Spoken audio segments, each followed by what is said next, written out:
আজকে আমি আপনাদের সাথে সুজি আর তাল দিয়ে নতুন ধরনের নতুন স্বাদের একটা রেসিপি শেয়ার করছি। তাল দিয়ে আমরা বিভিন্ন ধরনের রেসিপি তৈরি করে থাকি। একদিন অবশ্যই সুজি আর তাল দিয়ে এই ভাপা পিঠা তৈরি করে দেখবেন, খেতে অসাধারণ হয় আর কম সময়ের মধ্যে তৈরি করে ফেলতে পারেন।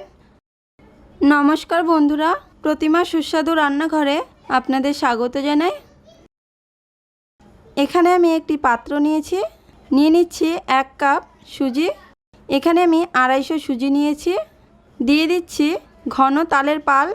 তালের পাল্পটা বের করার সময় কম জল দিয়ে বের করার চেষ্টা করবেন বন্ধুরা, তাহলে এই রেসিপিটা খেতে ভালো লাগবে। অবশ্যই চেখে নেবেন। এরপর দিয়ে দিচ্ছি 1/2 কাপ চিনি।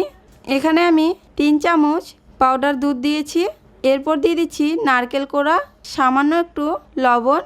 ভালো করে সমস্ত কিছু মিশিয়ে নিব। ভালো করে মিশিয়ে নিয়েছি। এরপর ঢাকনা দিয়ে 10 মিনিট ঢেকে রাখব। ঢাকনা তুলে দেখে নিচ্ছি, সুজি ভালোভাবেই ফুলে গেছে। এখন অনেকটাই ঘন মনে হচ্ছে বন্ধুরা। এরপর এর মধ্যে আমি দুধ দিয়ে দিচ্ছি। খুব বেশি দুধের প্রয়োজন পড়বে না বন্ধুরা, 4 চামচের মতো আমি এখানে দুধ দিয়েছি। এরপর ভালো করে মিশিয়ে নিচ্ছি। ব্যাটারের ঘনত্বটা এই রকম হবে। ভালো করে দুধ দিয়ে মিশিয়ে নিয়েছি। এরপর দিয়ে দিচ্ছি এর মধ্যে বেকিং পাউডার, বেকিং সোডা। 1 চামচের 4 ভাগের 1 ভাগ দিয়ে দিলাম বেকিং সোডা। এরপর ভালো করে মিশিয়ে নিচ্ছি। খুব সুন্দর করে মিশিয়ে নিয়েছি।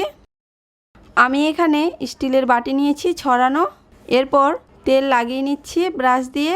ভালো করে সবগুলোতে তেল লাগিয়ে নিয়েছি। এরপর আমি ব্যাটার দিয়ে দিচ্ছি চামচের সাহায্যে এইভাবে।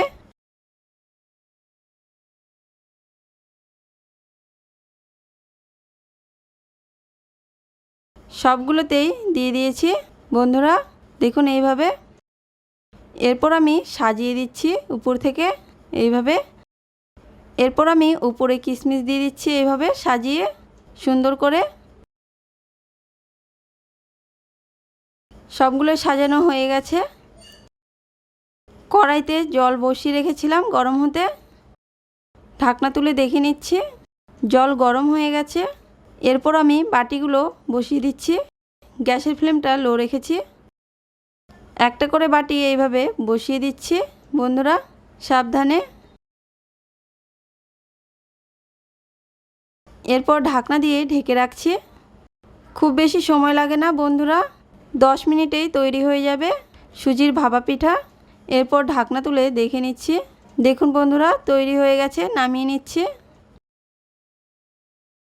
এরপর ঠান্ডা হতে রেখে দিয়েছিলাম। এরপর আমি বাটি থেকে বের করে দেখিয়ে দিচ্ছি তোমাদেরকে বন্ধুরা। ঠান্ডা হয়ে গেলে খুব সহজেই বেরিয়ে আসবে বাটি থেকে। ভালো করে ঠান্ডা করে নিতে হবে। দেখুন বন্ধুরা ভাপা পিঠাগুলো দেখতে কত সুন্দর হয়েছে, খেতেও কিন্তু দারুণ হয়েছিল। আপনারা অবশ্যই একবার বাড়িতে বানিয়ে দেখবেন আর কেমন লাগলো জানাবেন। আজকের রেসিপি ভালো লেগে থাকলে লাইক, শেয়ার, কমেন্ট করতে ভুলবেন না। আর আমার পরিবারে আপনি নতুন সদস্য এসে থাকলে সাবস্ক্রাইব করার অনুরোধ রইল।